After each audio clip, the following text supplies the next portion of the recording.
In today's society, there is a well-established prestige pathway for highly ambitious people.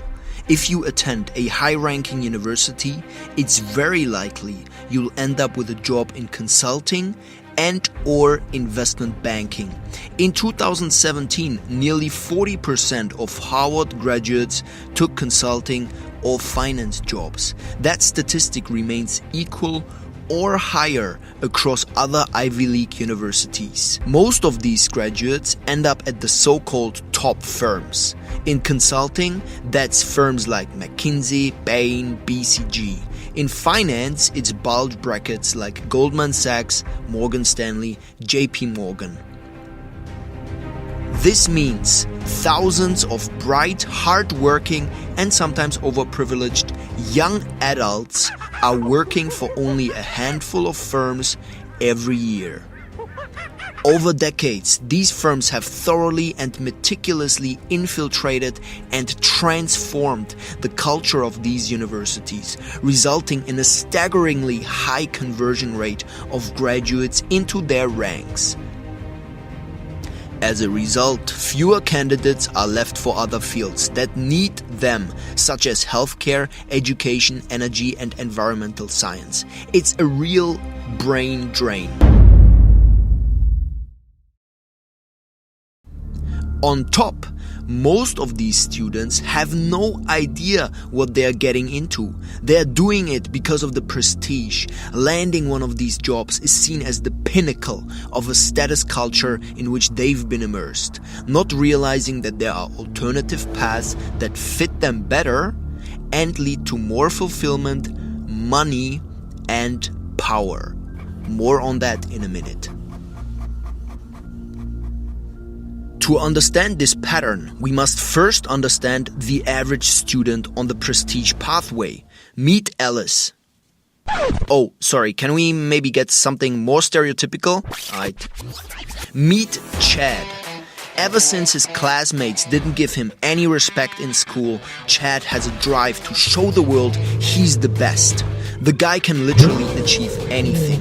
He finished school top of his class, went on to study at one of the country's most prestigious universities, all the while starting his own student club, establishing a Patrick Bateman-like skincare routine, playing a number of instruments, and being shredded as yeah, that guy. From being born to being 21, he has ascended the ladder of our status culture and educational system. He's jumped through all the impossibly high hoops and done exactly what today's young high achievers are supposed to do. Now, Chad is nearing the end of his university time, and he doesn't really know what he wants. Sure, conquering the world and becoming next Steven Schwartzman was always on the to-do list. But how to actually get there? What happens if he chooses the wrong major or takes the wrong job? What if he doesn't like his path?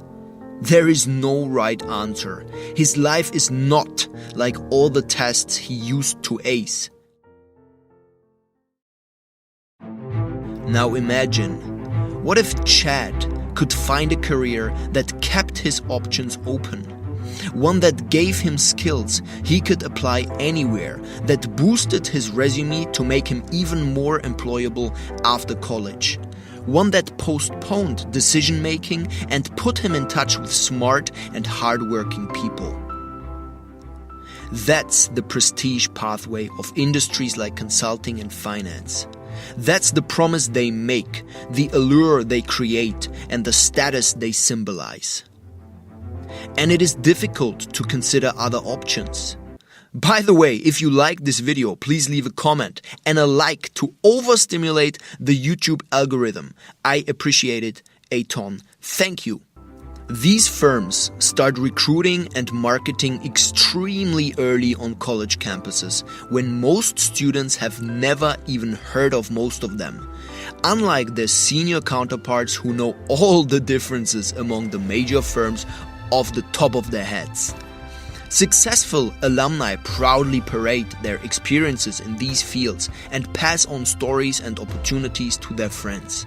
Seniors are fully engaged in job searches and constantly prepping for interviews. Juniors are interviewing for the summer internships that will hopefully guarantee them offers the following year. Entire student organizations like the Undergraduate Consulting Club are created to shuttle high performers into these companies. Once you are on the prestige pathway, there is no time to consider other options. And once these graduates start working at these firms, they get what they were promised: prestige. The actual job, however, involves a lot of tedious number crunching on Excel, as well as endless versions of slide deck formatting, trying to reach zero defect. But it doesn't matter.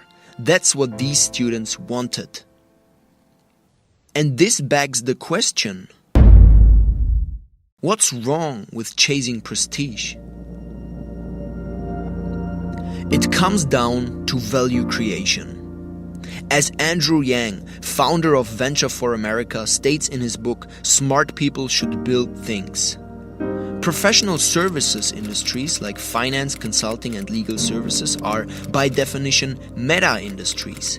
That is, they serve to help large companies raise money, buy and sell each other, reorganize, implement new systems, conduct complex transactions, and so forth. They are dependent on companies coming into being and becoming big enough to hire them. Imagine a country that poured the majority of its resources into consulting and finance, as opposed to research and development, new ventures, and new infrastructure. You'd certainly get a lot of great PowerPoint analyses, but probably not much else. Graduate biology students are being courted by more management consulting firms than pharmaceutical or biotechnology companies. Surely there must be a better place in society for a computer science PhD than a hedge fund's tech department.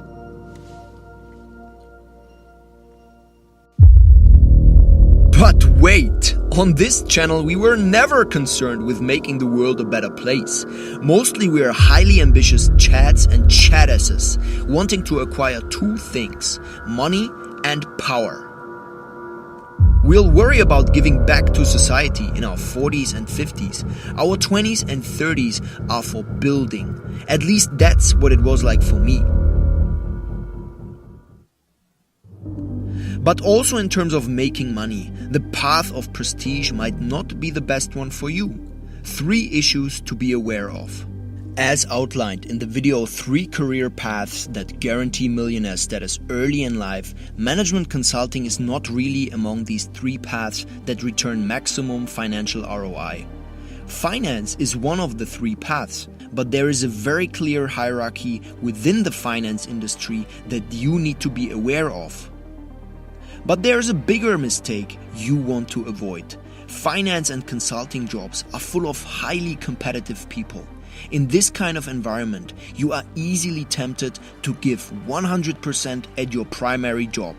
However, that would be a mistake. What you want to do instead is do just enough to get the promotion, meaning you want to be in the top 30%, not a single bit more. It's called Pareto. And it's everything. The remaining time you want to invest in building a side venture that has the potential to replace your primary cash flow source in several years. Because believe me, you need an exit vehicle like that. It's difficult to demote your lifestyle once you've become accustomed to it. When you're rocking a high 6-figure salary and steadily contributing the highest amounts to your retirement accounts, wearing well-made clothes, living in a well-appointed apartment, and buying most of the things you want whenever you want them, it's pretty hard to switch to a more exciting job that doesn't pay nearly as much. This phenomenon is known as the golden handcuffs.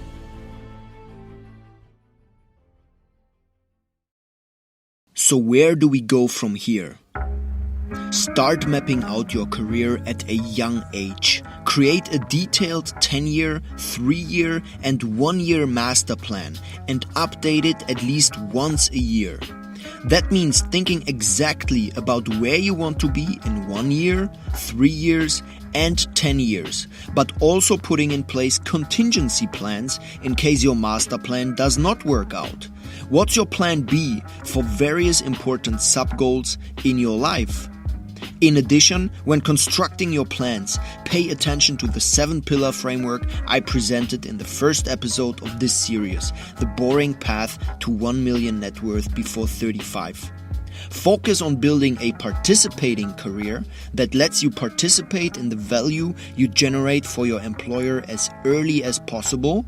Invest the remaining time not in MDMA and parties, but in building a side venture. Get smart about investing and adapt your investment strategy to your age and net worth.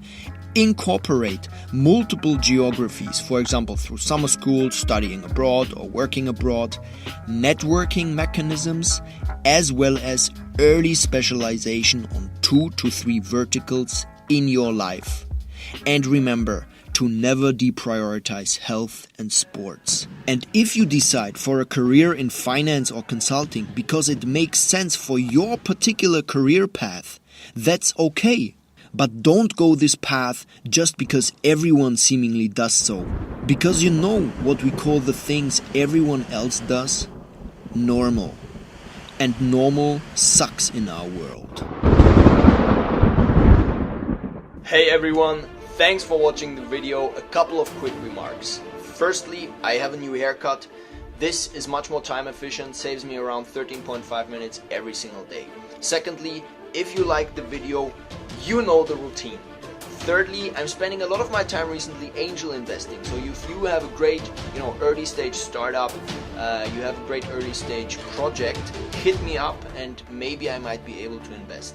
Fourthly, on the side with a couple of other people, we're working on a platform called Chinese Alpha, where we give retail investors insights into Chinese equities. So if you are able to put together a nice equity research report, you can write, analyze companies, then hit me up. There might be opportunities for you there. And lastly, what's your suggestions for future videos? I hope you enjoy those. Let me know what you would like me to talk about. What are some topics you're interested in? And I always make time for YouTube. Not as frequently as I did in the past, but I'll definitely keep doing videos. And it's fun to talk about topics that are also fun to me. So hit me up. Cheers and goodbye from Shanghai. Bye bye.